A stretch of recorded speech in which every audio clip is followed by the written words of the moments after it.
Scrappy Peeps, welcome to the latest edition of Scrapbooking Boys to Men, a series that I'm working with some scrapbook friends of mine, and today is the letter N. So I have used N for namesake, and it just so happens that name is Norman. So this is a, I guess, vintage photo, and this is a stash bash layout because I am using up some of that Cosmo Cricut there, and then I've gathered bits and pieces from my stash to work with this particular pattern paper. So this piece from Cosmo Cricut, anybody remember Cosmo Cricut? Old enough to remember, go way back when? This is the inspiration for the colors and the shape, because I'm going to use circles for the most part, of this layout. So I thought that the doilies would go well, and I tried to get the same color. So I went with black, yellow, red, and white, even though it's cream is more the color base there. I wanted the white to pop everything, and then aqua. And so the aqua is obviously rather vintage in that paper, but I went with a brighter aqua again, just because I wanted to have some brighter colors to pop this. So I have backed, well, not entirely, but I've put a layer, a vellum layer with hearts behind the photo, and that is a photo of my husband and his grandfather.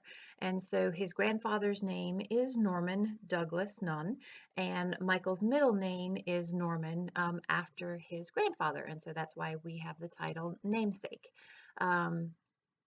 So and this is not about the actual event taking place in the photo, but it is a picture of the two of them and how Norman is what they have in common, amongst other things. So just cutting some more of these vintage doilies, circles, patterns out of the page. Some of them I'm just going pretty literally. I'm taking the circle. Others I am going more along the shape that is present in the paper there. And so currently I have this on a white background, only I struggle with white backgrounds. I feel like there's nothing that grounds it. That's not true. I have to take that back. I love white backgrounds. I use white backgrounds all the time. And if you know me, you know this about me. But I don't like just a white background. Either it needs to be framed with a piece of pattern paper, which is what I thought I would do there, or I have a header or a footer or something that grounds one of the four edges of the page or all four edges, but it needs something.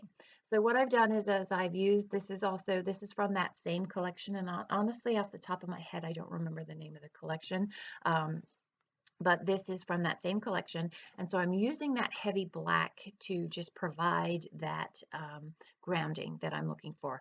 I honestly wish that I had used a little less of it, but it is what it is. It's stuck down and is not going anywhere, so we're going to leave it. And I will come back and make it less in your face in a little bit. So this is a craft old vintage camera from Maya Road, and I've popped that up on some foam just for a little bit of dimension.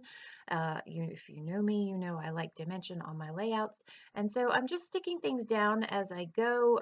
Literally, the idea of the layout is to just scatter circles or circular type shapes throughout the page with a giant title that says Namesake.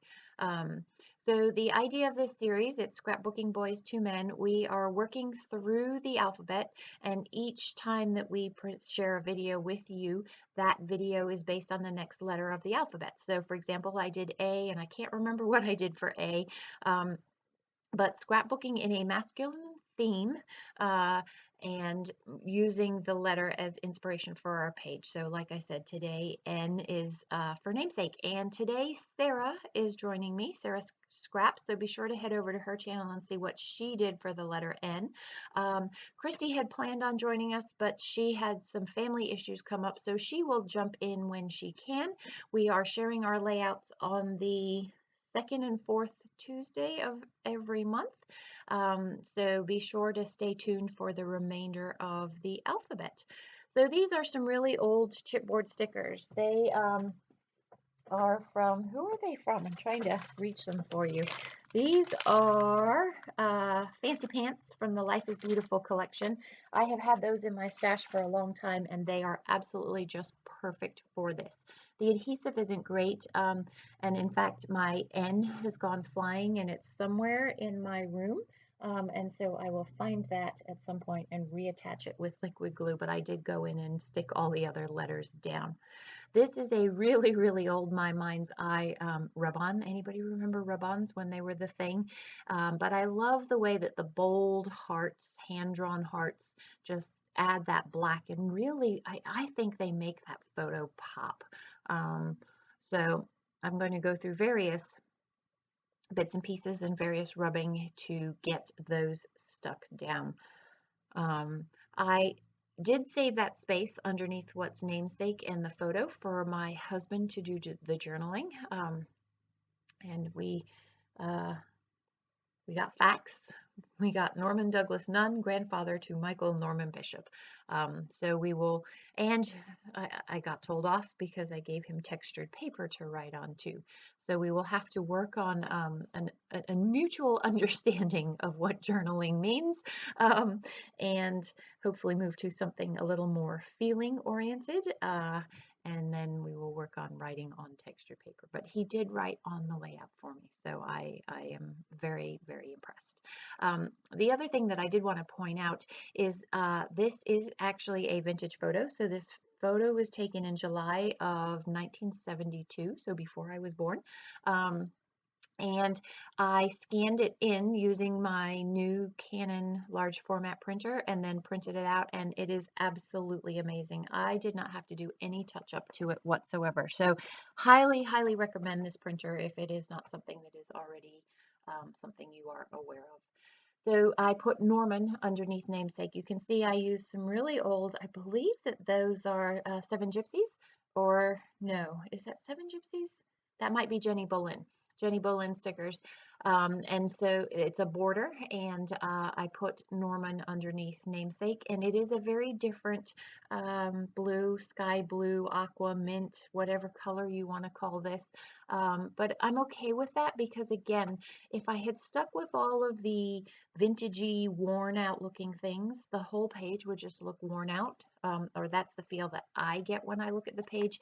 And so I wanted a little bit of brightness to just sort of add some life to the page. So again, reaching way back into my stash when My Mind's Eye did these chipboard buttons. I have some My Mind's Eye chipboard buttons, and I'm using, and not all of them are chipboard. Actually, some of them are actually wood, and they've got this. It's almost like an inlay with a pattern in them. So this is where I deal with the weight of that black is just so thick. And so I put this really bright yellow on the left-hand side there, and I think it softens it a little bit, just enough. Again, what would have been ideal is if I didn't have as much of that pattern paper there, but you can see I've literally got so many layers on top of it that it wasn't worth pulling up. But if I had to do again, that is what I would definitely do. But the yellow does fix that some. So there's another one of those. I'm going to go with Jenny Bolin. I'm pretty sure it's Jenny Bolin borders. And again, it just helps soften that black a little bit. A few more buttons are going to get scattered around. And so typically I would work in clusters. I like a triad of things, that visual triangle. There is nothing here that is that visual triangle, although you might see three clusters of circles, the one to the left of namesake, the one below namesake, and then that red doily to the left of the photo. So sort of a three, but not really. So it's more just about kind of having fun and getting the page done and telling a story, really. And this is my story, is the namesake. So I felt like I had a lot on the left-hand side of the page, and I felt like I had nothing that grounded. There's that big white space above namesake. So you can see I've got that button there, and I'm going to keep that button there, but I felt like I needed two elements, at the very least one element that ran off the page. So you can see how these are all perfect circles, even though they may be overlapping. And I felt like I needed to have something come off the page and have a partial circle in order to add that finishing touch to the page. And so I will take care of that in a second. In the meantime, I've found these really cool, these are definitely Jenny Bolin, and I had put the 2 down and loved them, and I had 1 left, and I was like, you know what? Done, finish it. So I just stuck that 3rd one down there, and that also does add to create a visual triangle. I felt like I needed another pop of that brighter aqua. So I'm going to use that tag from October afternoon to the left of the photo there. And that provides actually another visual triangle, surprisingly enough, of aqua that moves your eye around the page. So I had mentioned just now how I wanted to have something that came off the page that just sort of added a finishing touch to the layout. And so I am fussy cutting another one of these doilies, just part of it, so that I can have that idea. And I'm going to run it off the corner here. See those chipboard letters, they're super heavy. They're great letters, but they are really, really heavy and definitely need liquid alcohol, liquid adhesive. So if you have those in your stash still and you go to use them, I highly recommend some Ultra Bond from ThermoWeb there. So this is where I'm going to have something that comes off the top of the page and it finishes off the page super nicely. So Michael is going to do the journaling for me. He'll do that off camera just as I always do. And then those labels that are there, the October afternoon and then the Jilly Bean labels, they just end up being empty. I may go and put it in the date and the place, but as I don't know that, that is Michael's story. I will need to find that information out from him. So again, this is the Boys to Men series, the letter N. Come back in 2 weeks for the letter O, which will follow. Be sure to head over to Sarah's channel and check out what she's created. Thanks for stopping in today. I hope you're doing well. Come back again soon. Take care.